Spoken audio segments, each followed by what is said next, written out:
அந்த ஆழத்தை குறைக்கிறது ஆழத்தை கூட்டுறது தொடர்பான பிரச்சனை முடிஞ்சுதா? இல்லை, இது கூட்டுறதுக்கோ குறைக்கிறதுக்கோ உடைக்கிறதுக்கோ டிமோலிஷ் பண்ணுறதுக்கோ இல்லை. ஏன்னா இப்போ அந்த எப்படியோ நாங்கள் விரும்பினாலும் விரும்பாவிட்டாலும் கூட அது கட்டப்பட்டு இருக்குது, பல மில்லியன் ரூபாய் செலவழிக்கப்பட்டிருக்கின்றது. அதனால வேண்டி அதை நாங்கள் ஏதாவது புனர் நிர்மாணம் செய்து அதை செய்து கொள்ள முடியுமாங்க பார்க்க வேண்டியிருக்குது. இருந்த போதிலும் கூட இப்போ அண்மையில் விளையாட்டு அமைச்சர் வந்தபோது அவர் மிகவும் தெளிவாக சொன்னவர் என்னன்னு கேட்டால், இங்கே இருக்கின்ற இந்த இதை நாங்கள் புனரமைக்க முடியாது, எங்களுக்கு இதை நாங்கள் அழிச்சு போட்டு கம்ப்ளீட்டாக நீங்கள் ஒரு ஸ்விம்மிங் பூல் ஒன்று செய்வீங்களா இருந்தால் அதற்கு நிதி தாரேன், நிதி போதையில்லைண்டா மேலதிகமாக நிதி தாரேங்கிற இடத்துல சொல்லியிருக்கார். அப்போ அதனால மட்டும் இன்னமும் இந்த இழுபறியில் நிறையில் இருக்குது இந்த உடன்பாட்டுக்கு வருவது சம்பந்தமாக. அந்த உடன்பாட்டுக்கு வருகின்ற பட்சத்தில் நிச்சயமாக இந்த வருஷம் இல்லை, இந்த வருஷம் இந்த நிதி மீண்டும் போகுதில்லை, வேற ஒரு இடத்துக்கு போயிருக்கு. அதனால வந்து அடுத்த வருடம் அந்த புதிதாக அமைக்கப்பட உள்ள ஸ்விம்மிங் பூலுக்கான அனைத்து நிதியும் தருவதாக இன்றைக்கு உறுதியளிச்சிருக்காரு. இந்த வருட நிதி இல்லை, 2025 இல்லை, 26 நிதி அவரோட கதைக்கு அவர் சொன்னவர் பிரதேச மட்டத்தில் கதைச்சு அனுமதி எடுத்து தர சொல்லி தானும் கட்டுறதுக்கு ஓகேன்றவர். அதான் நான் கேட்கிறேன், கல்வி செயலாளர்கிட்ட கேட்டு பாடசாலை சமூகத்தோட கதைச்சு அதனுடைய ஒப்புதல் எடுத்து கொடுக்கணும்ன்றதான் என்னுடைய நோக்கம். அது குழப்பற நோக்கம் இல்லை. அது கல்வி செயலாளர்கிட்ட கேளுங்க, ஓமண்டா அந்த ஒப்புதலை கொடுத்தா வேற கிரியா வேலையை தொடங்கலாம் தானே. அதில் ஒரு விடயம் என்னென்னால், எங்களுக்கு கிடைக்கப்பெற்ற நிதி 30 மில்லியன் ரூபாய் விளையாட்டு பாடசாலையை அபிவிருத்தி செய்வதற்காக யாழ்ப்பாணம் மத்திய கல்லூரிக்கு 30 மில்லியன் கிடைத்தது. அதில் 13 மில்லியன் ரூபாய் அவர்களுடைய விடுதி வசதிகளை புனரமைக்க, 17 மில்லியன் ரூபாய் ஸ்விம்மிங் பூலை டைவிங் பூலை புனரமைக்க கொண்டு வந்தது. அப்போ அதில் பில்டிங் டிபார்ட்மெண்ட்களுக்கு கடிதம் ஒன்று கடைசியாக இப்போ கடந்த வாரம் அனுப்பியிருக்கிறார்கள். அதில் ஏற்கனவே அந்த டைவிங் பூலை ஸ்விம்மிங் பூலாக மாற்றுறதுக்குரிய டெக்னிக்கல் ஃபெசிலிட்டிஸ் இல்லை. அதை முழுமையாக டிமாலிஷ் பண்ணிவிட்டு புதிதாக ஒரு ஸ்விம்மிங் பூலை தான் கட்டலாம், ஒரு ஆப்ஷன்.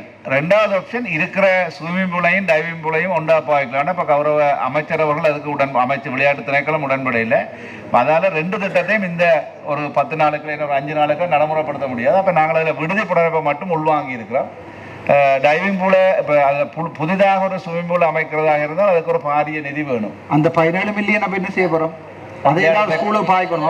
வேறு தேவைக்கு பயன்படுத்தலைன்னா யாழ்ப்பாணம் மாவட்டத்தில் யாழ்ப்பாணம் மத்திய கல்லூரி மட்டும்தான் இந்த விளையாட்டு பாடசாலையாக வரையறைகள் இருக்குது. அப்போ வேறு ஸ்கூலுக்கும் அதை கொடுக்கல. அதில் பாஸ்கெட் கோர்ட்லேயோ அல்லது வேறு என்னதுக்காக பாய்க்கலாம். அந்த போயிடுமெண்ட்டுக்கு தான் என்னுடைய கன்சர்ன். அதை நான் அந்த 17 மில்லியனை மற்ற லைனை மாற்றி ஒன்றுமே செய்யலாத. அதுக்கு பாடசாலை சங்க அதிபர் எங்களுக்கு 2 நான் கேட்டு நாங்கள் வேறு ஏதாவது ப்ரொப்போசல்னா 2 ப்ரொப்போசல் தான் தந்திருந்தவேல். அப்போ 2ஐயும் நாங்கள் பரிசீலிச்சுன்னா என்ன ஒரு 5 நாளில் இனி அதுக்குரிய எஸ்டிமேட் எடுத்து செய்கிறன்றது மிக கடினம். அப்போ அதில் எங்களுடைய ஒருங்கிணைப்பு குழு தலைவர் சொன்னால், நாங்கள் அடுத்த வருடம் புதிதாக ஒரு ஸ்விம்மிங் பூலை வேறு ஒரு அதை அப்படியே வச்சுக்கொண்டு புதுசாக ஒரு ஸ்விம்மிங் பூலை கட்டுறதுக்குரிய நிதியை தான் பெரிய. அது அப்படியே வச்சிருக்கிறது ஒரு தீர்வில்லை தானே, அதுக்கு ஏதாவது ஒன்று செய்யத்தானே வேணும். அது நான் நினைக்கிறேன் அந்த காலத்தில் கட்டைகளே டிமாலிஷ் பண்ணி போட்டு அது 2026 பட்ஜெட்டில் போட்டு 27 தான் கட்டப்படுமா? காட்சி நான் சொல்கிறது சரி. இப்போ என்னென்னா அது ஃபுல்லாக உடைக்க போனால் அது பிறகு இன்னொரு கதையும் வேணும். அதனால அது மூடோ அதனால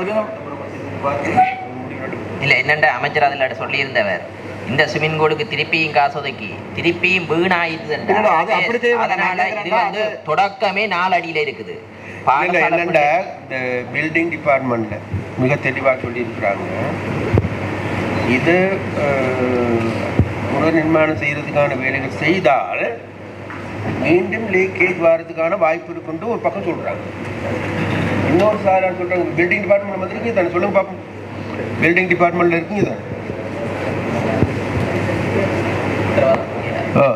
பில்டிங் டிபார்ட்மெண்ட் இருக்குங்களா? இல்லை. அப்போ அதனால அந்த குளிர்படியும் இருக்குது சரியா. அப்போ அதனால அந்த உறுதியான ஒரு வார்த்தை எங்களுக்கு கொடுக்காததன் காரணமாகவும் இந்த இந்த இந்த சென்ட்ரல் காலேஜில் வேலை நிறுத்தப்படுறதுக்கான ஒரு காரணமும் இருக்குது. ஆரம்பத்தில் 7 சொன்னாங்க, பிறகு 7 சொன்னாங்க. இப்போ அடுத்து இப்போ டைம் நமக்கு பிரச்சனை ஒன்று இருக்குது. அப்போ அந்த பிரச்சனைனால தான் இன்றைக்கு தலைவர் எனக்கு ஒருக்கா சொல்லுங்க, அது கட்டாயம் கட்டுமானத்துக்கு கண்டு வந்த நிதியா இல்லாட்டி அதை வேற ஸ்போர்ட்ஸுக்கு கூட பாவிக்கலாம்? நாங்கள் இதை கூட்டம் நிதி ஒதுக்கீடு கிடைக்கிறதுடனே பாடசாலை அதிபரை கலந்துரையாடினாங்க. அப்போ அதிபர்கிட்ட நாங்கள் நிறைய ப்ரப்போசல் கேட்டிருந்தாங்க. அதில் பாஸ்கெட் பால் கோர்ட் இருக்குது அல்லது வேறு வேறு தேவைகள் இருந்தால் செய்யலாம்ண்டு. அப்போ இண்டோர் ஸ்டேடியம் பாடசாலைக்குரிய சிறிய அளவில் ஒரு இண்டோர் ஸ்டேடியத்தை செய்கிறதுக்கும் கேட்டிருந்தாங்க. ஆனால் பாடசாலையோட அதிபர் 2 விடயங்களுக்கு மட்டும் முன்னுரிமை கொடுத்திருந்தார். 1 விடுதி வசதியை புனரமைக்க வேண்டும், அதை நாங்கள் செய்திருக்கிறோம். 2வது இந்த டைவிங் பூலை திருத்துறது, அதுதான் வேண்டிய ப்ரொப்போசலாக இருந்தது. அப்போ அதில் தான் எங்களுக்கு இந்த கால விரயம் நிறைய ஏற்பட்டு போச்சு. அப்போ இனி நாங்கள் இந்த வேலையை 17 மில்லியன் வேலையை பில்டிங் டிபார்ட்மெண்ட்டுக்கு கொடுத்து எஸ்டிமேட் எடுக்கிறதுக்கே எங்களுக்கு காலம் காணாது. அதால் நாங்கள் விளையாட்டு திணைக்களத்தோட தொடர்பு கொண்டு இந்த 13 மில்லியனை மட்டும் பாவிக்கிறதுக்குரிய அனுமதியையும் அடுத்த வருடம் ஸ்விம்மிங் பூலை 2026 பட்ஜெட்டில் போடி ஒருங்கிணைப்பு தலைவர் அவர்களே, விளையாட்டு சம்பந்தமாக இல்ல குறிப்பாக ஸ்விம்மிங் பூல் வெள்ளத்துறையில கட்டப்பட்ட ஒரு ஸ்விம்மிங் பூல் குறையில இருக்கு. சமர வீரர் முயற்சியால ஆடிக்குமரன் ஆனந்தன் ஞாபகத்தமா அதுக்கு ஏதாவது நிதி ஒதுக்கி பாடசாலை பிள்ளைகள் இப்பொழுது அதில் பயிற்சி ஆயிட்டு பல சாதனைகளை செய்திருக்காங்க. அதை செய்வதற்கு ஏதாவது வழி செய்ய முடியுமா இருந்தால் செய்யுங்க. காசுகளை திருப்பி அனுப்ப வேண்டாம். அந்த காசு ஏதாவது ஒன்று செலவழிப்போம். ஒரு 4 டிடி டேபிள் வேண்டியாவது போடலாம் என்று தான் இந்த கன்சர்ன். சரி. அது இல்லாமல் இந்த முதல்ல நான் சொன்னேன், இப்போ இந்த NHT வீட்டு திட்டம், அப்போ அந்த வீட்டு திட்டத்துக்கு நமக்கு தேவைப்படுது இப்போ 1028 மில்லியன் ரூபாய் ஒதுக்கீடு செய்ய வேண்டிய தேவை இருக்குது. 350 வீடுகள் செய்யறதுக்கு வேண்டிய தேவை இருக்குது. அப்போ இந்த வீட்டு திட்டங்களுக்கு NGOவால அதுகளை செய்து தரேன்னு சொல்லியிருக்கிறாங்க. அதனால வேண்டி NGOவால செய்கின்ற, அது அரசு சாரா நிறுவனங்களால் செய்யப்படுகின்ற வீட்டுகளுக்கு இந்த வீடுகளை முன்னுரிமையாக பெற்றுக் கொடுங்கன்ட்டு நாங்கள் விசேடமாக நம்மளோட தவிசாளர்கள் அதே போன்று DS மார்கிட்ட கேட்டுக்கோம். என்ன NGO? எந்த NGO? பொதுவாக இல்லை NGO எந்த யுனிசெஃபா UNHCR? அது மாவட்டத்தில் சில குடும்பங்கள் எங்கள்கிட்ட வந்து கேட்கல. உண்மையாக அந்த வீட்டில் அவர்கள் இருந்த வீட்டையும் உடைச்சிட்டு ஒரு சின்ன கொட்டில போட்டு இருக்க வேண்டியிருக்கு. அப்போ சில பேருடைய 5-6 அங்கத்தில் உள்ள குடும்பங்களும் அதில் இருக்குது. அப்போ நாங்கள் சில அரசு சார்பற்ற நிறுவனங்கிட்ட கேட்குறோம். அதை செய்கிறதாக இருந்தால் எங்களுக்கு இந்த இதில் நீங்கள் கேட்குறீங்க ஒன்றும் ப்ரொபோசல் ஒன்றும் வரையில. அதான் நான் கேட்டேன் கிடைக்குமா இல்லையான்னு பார்க்க.